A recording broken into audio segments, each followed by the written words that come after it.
if you had to leave your home, how would you feel? That's a question that has been asked by 13-year-old Isabella Spencer, and that was after the closure of aged care facility Kalimna Hostel.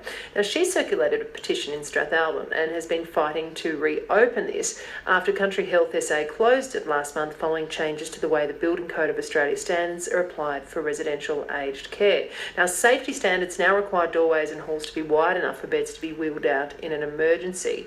And according to Country Health SA, the cost to upgrade the facility would be huge. That hasn't stopped the people that live and work and have people that use that facility fighting for it, and also offering to pay their costs themselves to change it all so it needs to fit in with whatever rules is there. I caught up with Isabella Spencer a little bit earlier this morning, and here she is explaining her connection to the aged care facility. I went up there with a neighbour who's 85 years old, and we'll just visit them and just say hello. And when we went there in school, everyone would leave, but I had permission to stay back, so I just talked to them, and they showed me their knitting, birds, their homes, and they just loved it so much there. And so why, when it ended up shutting down, what sort of conversations were you having with them? What were they saying to you? They said, oh, we're really sad. We really, really want it to be open again, and I don't want to go in a nursing home. I want to go to Kalimna. It's always felt like a home to me, and Flo and Eva almost crying. It was so sad, and they just want to see their friends because they just had to get them to different towns, and they're we want to see our friends, and they're just very upset. So then you wrote a letter to the Health Minister, Jack Snelling, didn't you? Yeah. Yeah, do you want to read a little bit of that? Sure. My name's Isabella Spencer.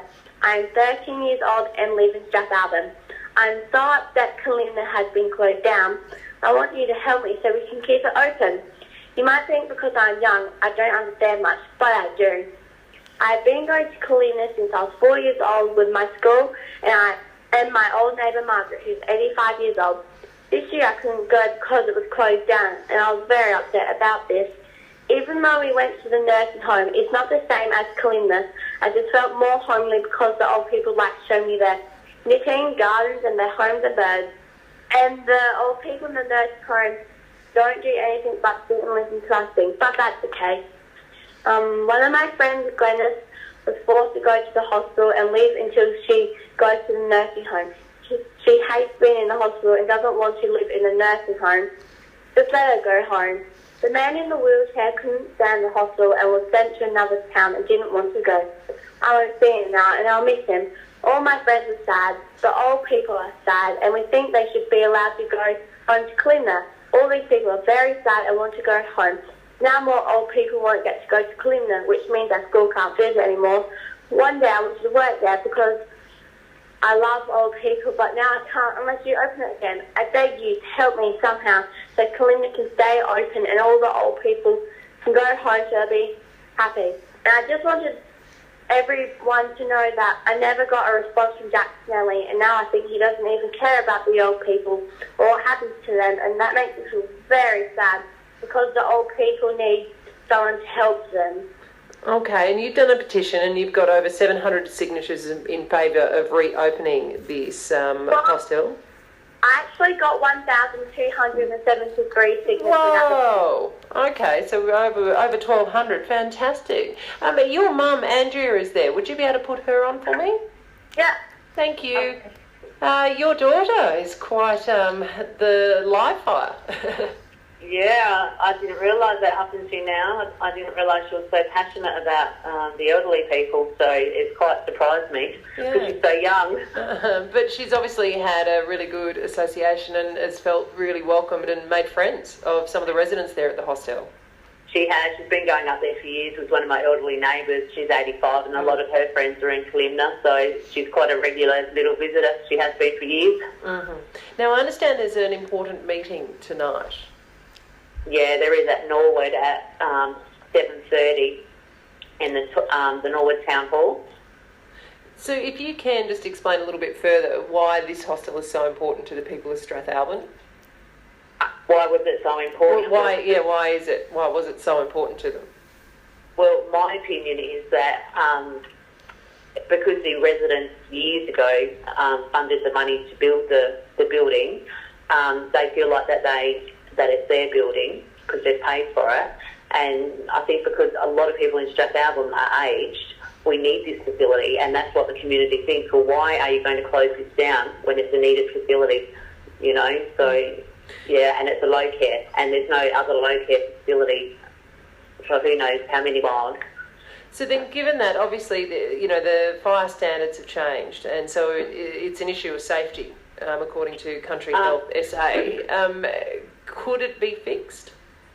Well, they said that it could be, but the Shadow Minister, Stephen Wade, because we were told the laws had changed, and that's why they didn't meet the standards for. But Mr. Wade has looked into it, and he said that these laws have not been changed. Okay. You know, and I think, well, if the laws haven't been changed, then why are the standards any different? Okay. So I don't really understand politics too much, but, that's what I've heard. Well, it sounds like your daughter is getting a very good grasp on it, that's for sure, running off to the Minister there. Okay, so the meeting is on tonight for anyone that is interested. What we will also do is put in calls to Country Health SA and the Minister's office, Jack Snelling, and we will certainly follow up with you or somebody from that meeting tomorrow to find out what happens to that hostel. No worries. All right, well, thank you very much to Andrea, and thank you very much, Isabella. It's lovely to speak to both of you. Yeah, thank you.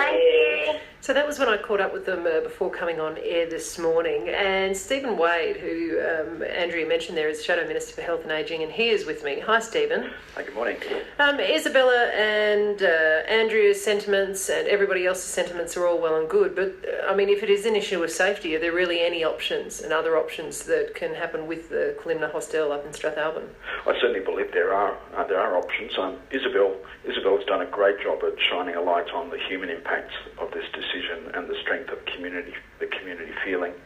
The Wetherill government claims that it's the base that they've decided to close the hostel on the basis of a federal government decision on relation to accreditation. But the event which triggered this whole series of events was a CFS fire report in 2014, which didn't even mention Commonwealth Aged Care accreditation. What the report focused on was that the hostel was being assessed under an inappropriate building code classification. That's Class 3. The hostel was being assessed as though it was accommodation for the aged where people did not need assistance to evacuate. Now, what the CFS found in 2014 was that a number of the people there did need assistance to evacuate, but the issue for them was that issue of evacuation without assistance. And in the report, it said the operators had the option to change the patient mix, if you like, to move towards resident mix, to move towards people who don't need assistance to evacuate. And so at a community meeting on Tuesday in Strathalbyn, I highlighted what I believe are at least three options that the community has. One would be a retirement village, which doesn't need any Commonwealth funding, and people in a retirement village would usually be people who don't need assistance to evacuate. But there might even be a hostel level of care that might still be eligible for Commonwealth funding, and people would still be able to evacuate independently. Now, the building surveyor's report that the department got in 2015, I think, suggested that to meet the Class 3 classification would cost $265,000. Now, the third option that I think the community has is to look to a full nursing home, which would obviously involve people who are not capable of evacuating independently. The government hasn't released a report, but they have had a report that assesses the cost of that at 7.5. So at the community meeting on Tuesday, there was a working group set up to look at these and any other options. And I think that considering that this facility was closed without any community consultation, Tuesday was an important stake in the ground for the community to say, we funded this building in 1983.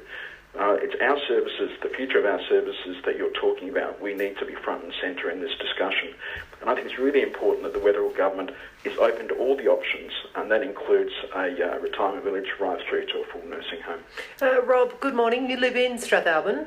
That's correct, yes. I was calling in to clarify the point about the changes to the regulations about high and low dependency care.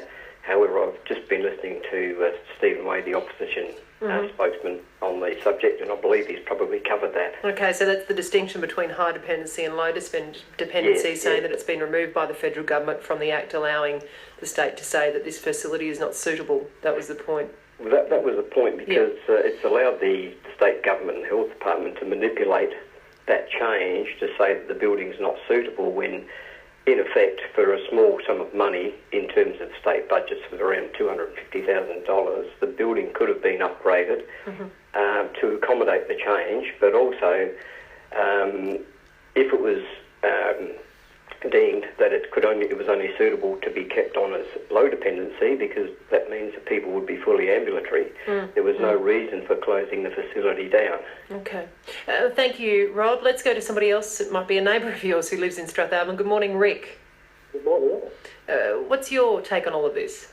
Well, look, I think Isabella is doing a great job in terms of highlighting a very vulnerable section of our community, the elderly, and what they've had to go through.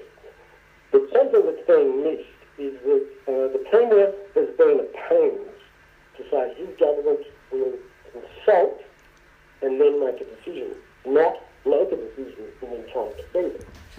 Now, unfortunately, behaviour doesn't match the word, because Kalinda is still the latest right to point it out. It's been an issue since 2014. But all of a sudden, I mean, 3 years later, Country Health just closes its facility. No discussion with the community. People have moved out 70 kilometres away from their families. And so what we need to get, first of all, is also there are 24 bed licences for that facility. And we are trying to make sure that Country Health retains them in Strathalbyn. And secondly, that they come up with an alternative to bring the people back to their families. Because you understand, elderly people, worry is the worst thing for them, for their health. And as Isabella has rightly pointed out, not only are these people, current residents, worried, but there is also a waiting list of people trying to get into the hostel, not just get down because it's closed. And we're hearing stories of those, also the elderly people, are worried sick about where they might end up.